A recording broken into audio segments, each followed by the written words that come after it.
If you're out there, you're in part of a business and you're doing a lot of different things, trying to drive your company where you want to go. I want to know if I were to call three random people on your team right now, not your best salesperson, not you, obviously, just three random people, employees that were there, and I were to ask them, hey, what makes your company different from your competitors? The question I have is, would I get the same answer? Now, I've asked this to many different businesses, to many people with inside those businesses. And just so you know, 90% of the time, probably even a little bit higher than that. When I ask the three people, guess what? I get three complete different answers. And sometimes what I would say is wildly different answers when I ask this. It was part of my case as well back in the day. And this is one thing we're going to take a look at. So, this is not from businesses that I'd like to say are broken. These are from successful companies, successful entrepreneurs, successful teams as they move forward. Groups that are generating, have great products, great services, and are doing fairly well. But this is an interesting one. Nobody can actually explain what they actually do in the same way more than once. And so that's what we're going to dive into a little bit. And part of what this is looking at decoding part of the first strand of your DNA, which has to do with clarity. And with this, I'm going to bring in with me here today, Mushka. Hi, Mushka. Hello, Nathan. Welcome back to the Thriving Hour. I'm Mushka, and we have our very own Nathan from ThriveWorks 360 with us. Nathan, that cold open that you did, I'm not going to lie, it hit closer to home than I'd like to talk about. Before we get into this, I'm super excited that we're talking about this today. Before we get into this, let's talk about you a little bit. Who are you, and why should people listen to you? I know who you are, and why should we listen to you? But I'd want people to know about it as well. Hey, thanks for asking. You know, just the short version. I spent 14 years taking and building a business to $10 million. And again, 14 years. Some people are like, woo, that's great. I felt like it was like pushing a boulder up a hill. One of the key things is I figured out a couple key things, Mushka. And that's when I went from 10 million to 30 million in just under 3 years. And so what changed? It wasn't the market. It wasn't the product that I was dealing with. It wasn't even the team that I had at all, really. These weren't the changes. What changed is that I actually finally understood how to decode what actually worked in the businesses that you could do to replicate this. And so it was a systematic process, and I'm going to refer to that as part of decoding your DNA. So now I work with different businesses, owners who've either acquired a business or have built one themselves, and they're feeling stuck. They're feeling like they know that there's more potential available in their business. So usually somewhere between $1 and $10 million. They've got great products. They've got an amazing set of customers that love what they do, but something's just not clicking quite right. You know, 9 out of 10 times, the problem isn't actually what they think it is. Okay, so when you opened, this whole conversation, you said that you called three random employees from a company. Did you actually do that? Like, did you actually literally picked up the phone, dial the number and call them? I, I love you asking that question, because think about that. The answer is going to be yes, but there's even yes more directly. Think about this sitting around a boardroom or in a conference room when you end up with different team members and you start asking that same question. Man, does that not put the owner on the spot? I'll tell you, or every team member, they're all kind of looking back and forth trying to answer. So yeah, in part of what that is, the answer is yes. It's been done in me sitting across. It's been done through calls. It's been done in workshops. As I've asked those founders, hey, what makes you different? I then ask the head of their sales team or ask somebody else who's over operations. And again, in general, I just almost always never get the same answer. And the founder says something like, well, it's a break maybe in the quality of the relationships, or the salesperson will state it's, well, we're working on this, or we maybe know we need to get to our vision, mission, or value. So everybody has a little bit of a different reason on why they're maybe not as synced as they should be. And they can say maybe it's processes, technology, et cetera. We know that that's not the case. Three people who work together every single day. You think about this, three totally different stories come from that. What the company actually does, that leaves a big question mark on, what is it that they really do? And what can we do And to take a look at that? and that's a problem because Well, good question. Why might that be a problem if we end up with three different answers from three different of your team members? Because your customers, guess what? They're getting the same different stories too. And that's where this really gets to be. My other question is, does this mean that the website has a different story? Does this mean that the sales team has a different story? Does this mean that the marketing efforts or whatever you're doing on paid ads presents a different story? What ends up happening is, we have a happy customer that you're talking to and you're wanting them to refer a friend. and you're like, hey, what is it that you bought into, or what is it that this company does? And again, they try to think, and what we end up doing is we end up getting partial stories or partial answers. I like to refer to this, Mushka, this challenge that exists with businesses as message mayhem. So it's a Hmm. little bit of the chaos that comes around the broken message or the varied messages that a lot more of us have than we even think about us. So it's a lot more common than people actually realize this is in businesses. Okay, so message mayhem.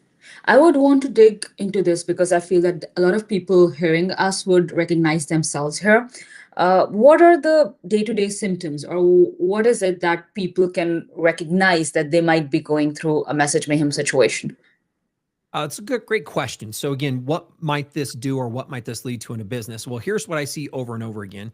If you think about this and you were to talk about your prospect, and again, depending on how simple or how complex your service, your business, or what you're trying to do to help your ideal client out, uh, when you're done talking to them, what we end up with is, if there's one person in the room, you might think about this, it might be translated a little bit easier. But what often happens is somebody leaves the room, and because we had so much or a variation between myself and the sales rep and or what they're seeing on the site, what we find out is they kind of ask this question. So kind of like, remind me, what was it exactly again that we were getting into, or exactly what was maybe the result, or ideally, what is that exactly that they're going to help me out with? And so this is probably happened where, when you're done explaining something, now share that with me one more time. Like, help me come up to speed a little bit more. So what ends up happening is you end up with people and processes, your potential clients, seeing things differently. And at the end, what makes the difference is having a very clear message, not just in your head, but somehow it needs to be where everybody else can receive and hear that same message. And so one of the things that's worse, that's one of the biggest challenges, is I know that has been for me, and this was the case when I was looking at scaling the businesses that I've worked with in the past, is often it landed and laid in my head, and I had not done a good enough job at working on getting that out for the entire team.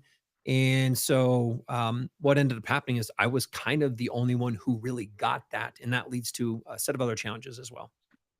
Oh, okay. So when this happens, when business owner realizes that there is this messaging problem or messaging mayhem going on all over the place, uh, what are the things they might use to try to fix it?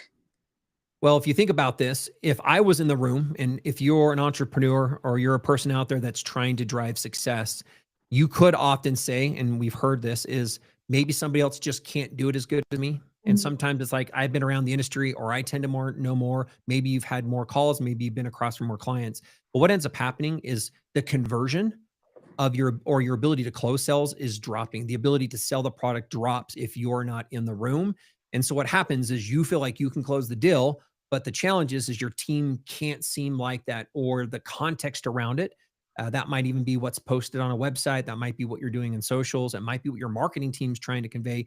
Those just never work as well as what you yourself can do. And it's not because they're not good at what they do. It's because they actually don't understand with clarity what they're trying to sell. And this really happens at all levels. It's not just at the top. This kind of goes through the entire business. So you become the bottleneck, in essence, as part of the business, because you're the best salesperson, you're the best closer, you're the one who can best connect with your ideal or best client, and that becomes a challenge. And so you become the only one who is, or you become the most valuable person. And message mayhem is a sign that that's partly true as well. So that's a pretty vicious cycle. So it keeps coming back, right? Yeah, it does. Keeps on coming back. Maybe I could say that one of the challenges that people have is they might not know this exists. And so what they do is they blame the marketing, right? They look at trying to improve their website. They improve the copy. They might improve a script. They look to hire other people to help them solve this problem. If you think about this, Mushko, a lot of companies that are trying to grow know that there's these other growth engines like paid ads. And what ends up happening is they think that there are pieces of their puzzle that are actually missing. And instead of those pieces being missing, and no matter what you do, because the messaging isn't as clear as it needs to be, and because that hasn't been extracted as far as ideally what this business does amazingly well, what happens is anything that you try, that you add onto that, ends up just not working the same. So some of those work for a while, you get little bits of bumps, and you feel like you've might been able to move forward. But 3 months later, what you're finding is you're back kind of what we can say back into the fog. The employees are improvising again. What you're finding is that the message has again drifted, and you're just wondering if you need to rework. Did what we just do for the marketing team not work? Is what we just did in the messaging on the site, did it work? Is there something missing on what we're now trying to do with paid ads? And again, this is usually that same thing that happens kind of over and over and over. Uh, what I'm understanding is that this is not a marketing problem. This is something else. Can you clarify that? Because I thought it would be a marketing problem if the messaging is not correct. Great question. So just the simple thing that kind of causes this to kind of, you can kind of almost say that whiplash that kind of keeps bringing this back and back into business is it's because you can never really, what I like to say, outmarket an unclear position. So you can't What do you take mean something by that's that? unclear and solve that. So say that again. What do you mean by that? Can you explain this further? Yeah, so example, when your position's fuzzy, and here's the challenge is what is fuzzy will be different for other people, but most often a way I would use and clarify fuzzy is that you're probably just trying a lot of different things. You're maybe trying a lot of different angles because there isn't one thing that you can bring it back to. And ideally, when it looks at what you do best, most often we've never documented that. And so things are hit or miss. And so what ends up happening is because we're hit or miss, when we try to market, we end up with that marketing not working as well as it should because it amplifies whatever the foggy message is. So what we end up with is we think that we're going to go down a path 2, 3, 4, 5, and we go to try to state that somewhere, and all we do is amplify the mismatched message in general. So you're not turning up the signal on what works best. You're just simply turning up the signal on several things, and you're not sure if any one of them are going to work the way that they should be. So it's like on a radio, you just go turn to a station without being on a station that you can enjoy by turning it up louder. You're going across and you're finding static, and you're turning it up. We don't want to turn up the volume on static. We want to turn the volume up on the clear station that you're trying to tune into. I believe that this is somehow related to DNA, right? Your DNA framework. And let's get into this. Number one, I would want to understand how does this message mayhem actually cost a business? And what is this DNA framework about with respect to message mayhem?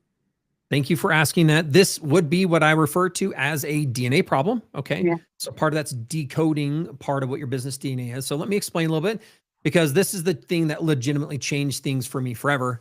When I had done, again, so whether you've bought a business or if you started a business or you've been in business for a while, you feel like you've got the structure. Okay. You've got the products, you have customers, often part of a team, right? And you probably have processes. And when somebody's acquired a business, this is usually the case, is you kind of go do some pre-work on some things to make sure what you're getting into is correct or is structured the right way, or you're confident about what that is. But here's the challenge is even though those things might exist, what you're not getting, or most likely what you've never decoded, was just simply the DNA. And what is this? We'll talk about that in here in just a minute. But the previous owner was clear about what made them different, right? Or this business was, they lived this in their head. It was sometimes instinctually part of what they were. And so they knew what type of opportunities they should chase or should not chase. They knew which ones to let go. And they probably most likely also understood, if you guys ever had this, like a bad customer, a customer, you're like, man, they are just taking all of my time. So they also understood how to ignore that. And what happens is when that owner, if you're acquired a business, that's walked out the door. If you are part of a business and you feel like you have amazing products and people tell you, the reason it probably isn't building as fast or feels more difficult is because you haven't taken the time, again, to truly define and decode the DNA on the key pieces that are most impactful. So again, those can be some of the things that you've had the same problem. You've looked at different angles. And the challenge that you and I talk about here is there's a lack of clarity. And it's because a lot of this is trapped in your head and it's never been extracted in a way that allows it to easily be replicated for other people.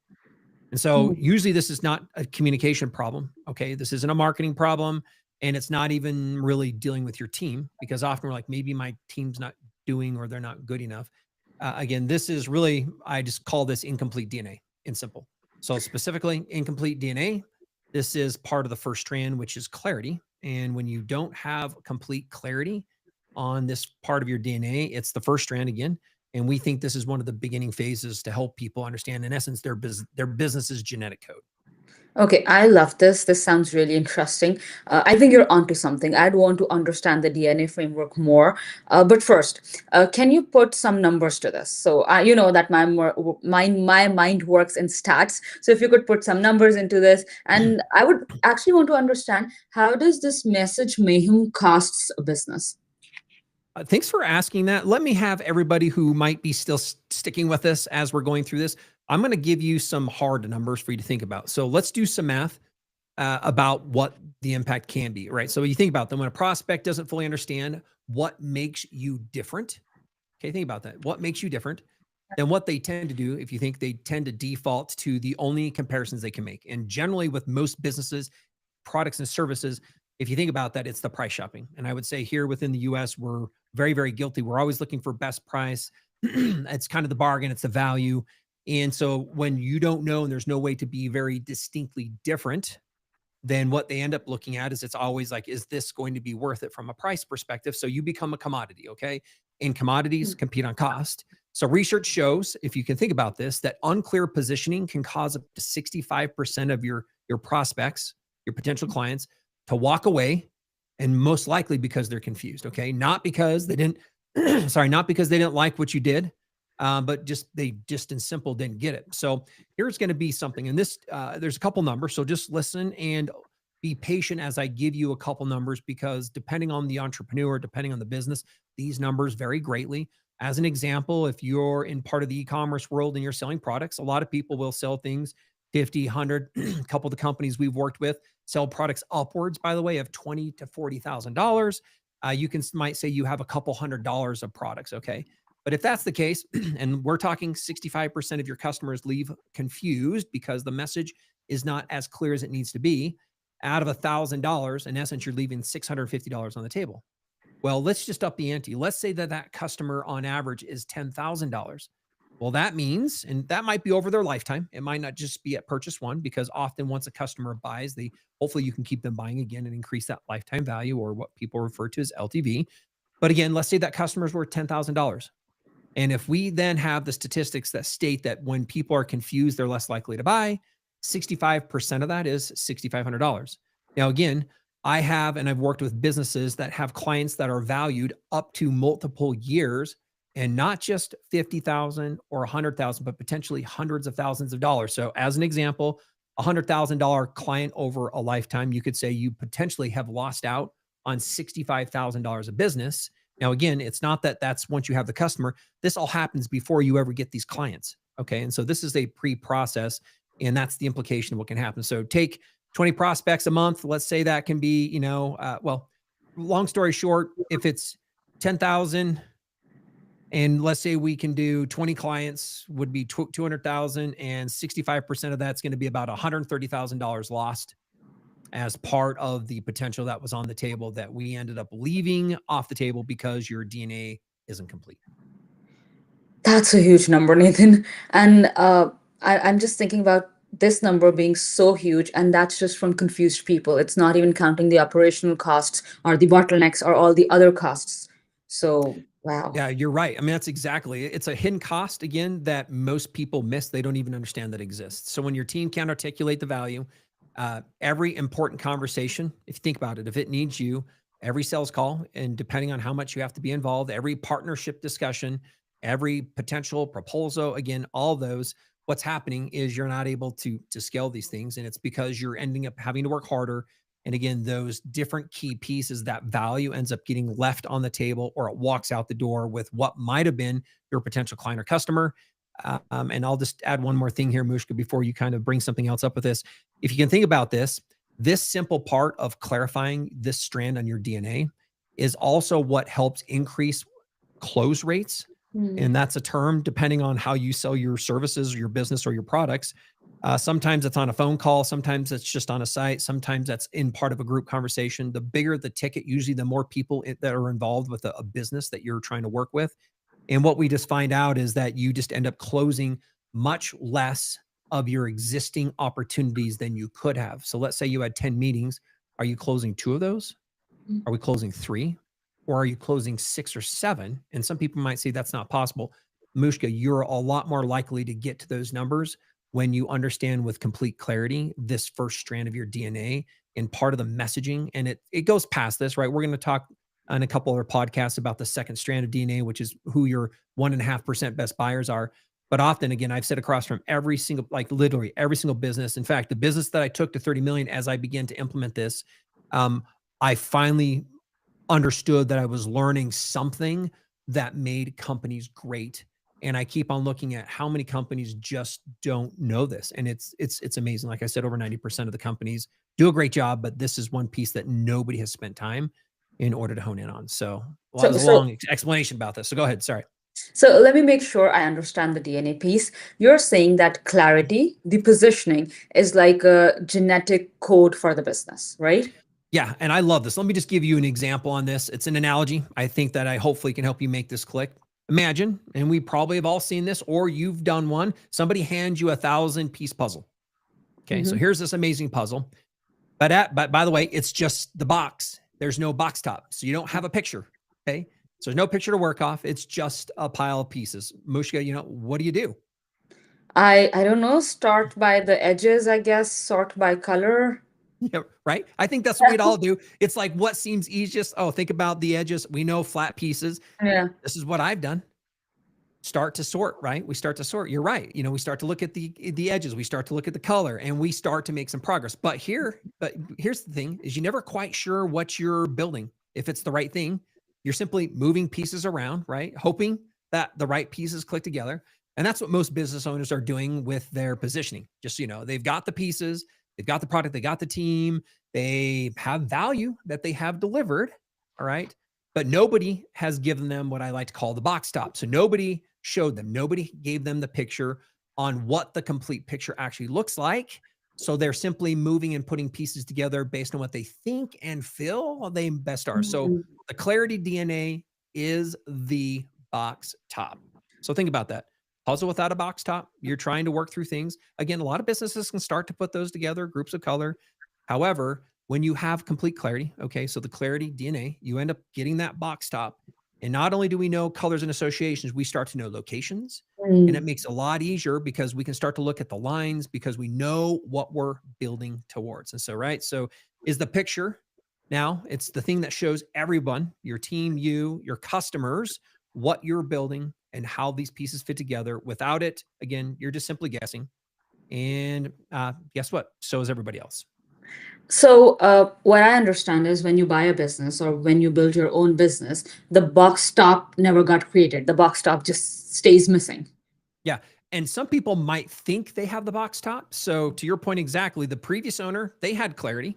The business was working well. They could close the deals with a handshake legitimately, or literally, that might be all it took. They knew exactly which customers were going to be their golden or the ideal customers, which ones were going to be trouble. They had, and they knew in their mind what that positioning was. They just never most likely wrote that down. And again, even if things have been written down, what I have found is that once somebody's acquired a business, within their first 6 to 18 months, we find that they thought that they were on this great trajectory. Things just seemed to not work the right way. And it's because not everything was actually documented.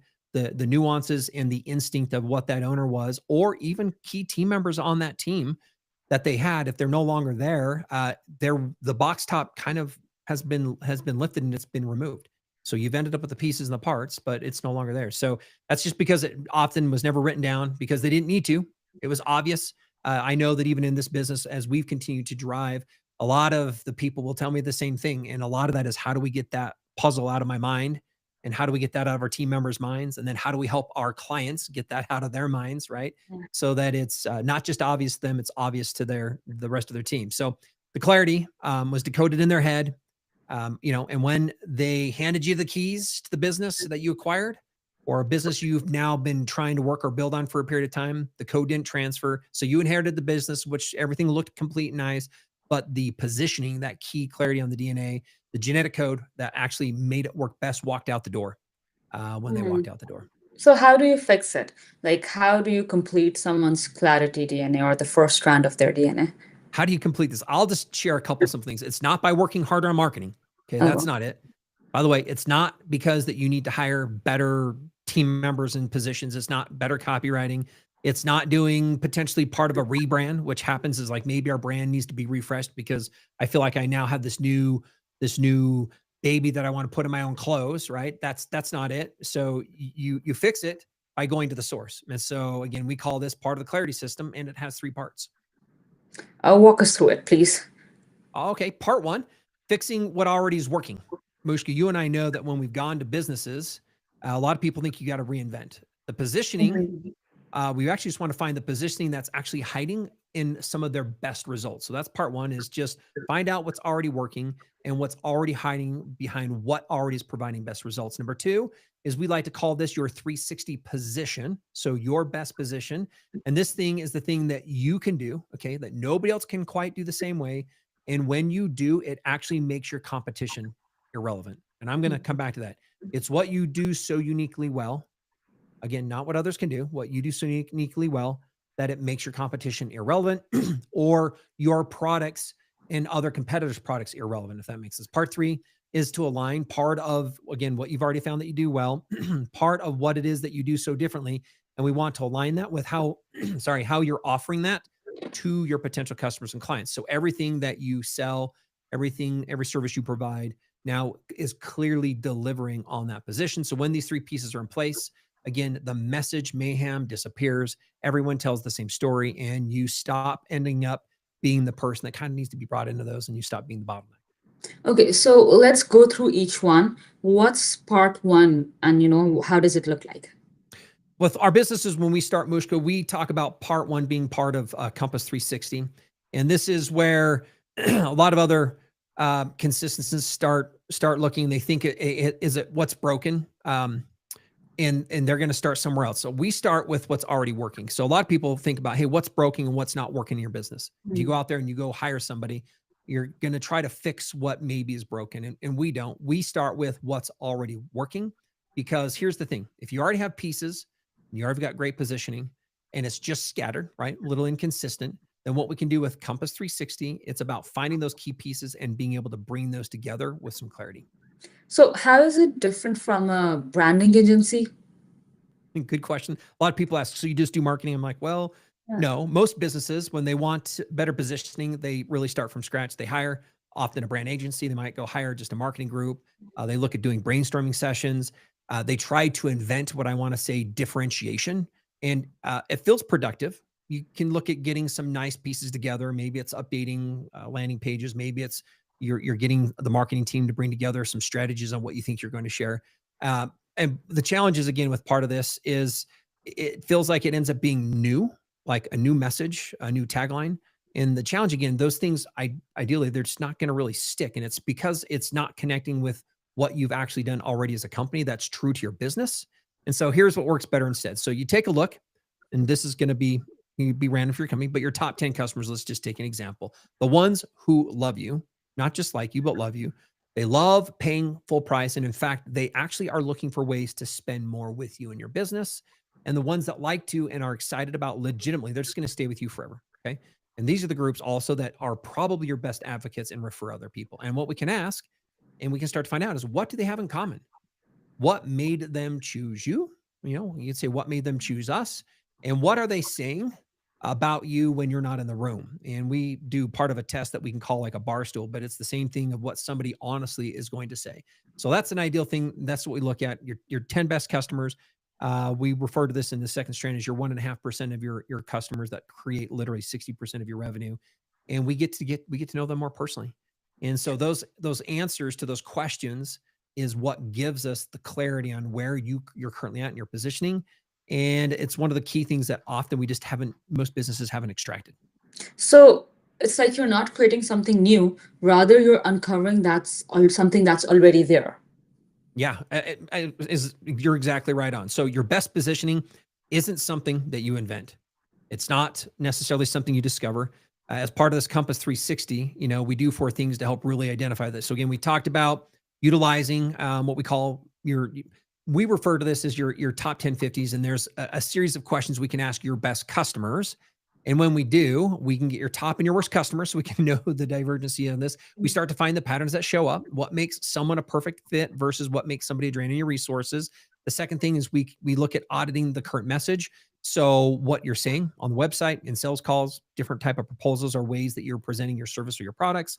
And more importantly, we're looking to see how consistently might this be the same. And the third thing is we're looking for hidden revenue opportunities. And this is an interesting one because almost always there's literally 50 to 100 to $250,000 sitting in any business right now that they're not seeing.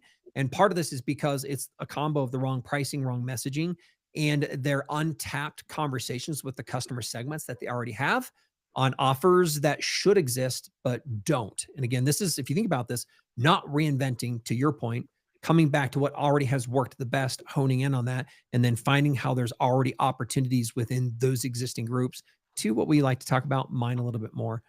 So one of the four things is we help identify what we like to talk about is the core strengths of the company.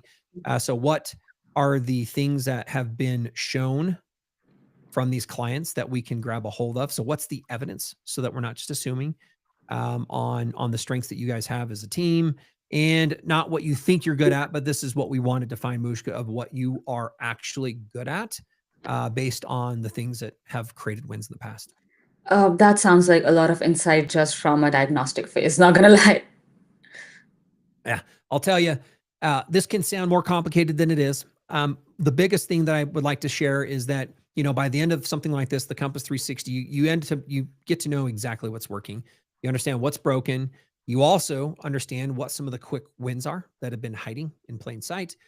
But knowing what's not working also, but by knowing what is working on its own is not necessarily always just enough, because you need to turn those insights again and convert that back into the communications, into the conversations, to specifics and ways that help, again, your business be so uniquely defined that your competitors become irrelevant.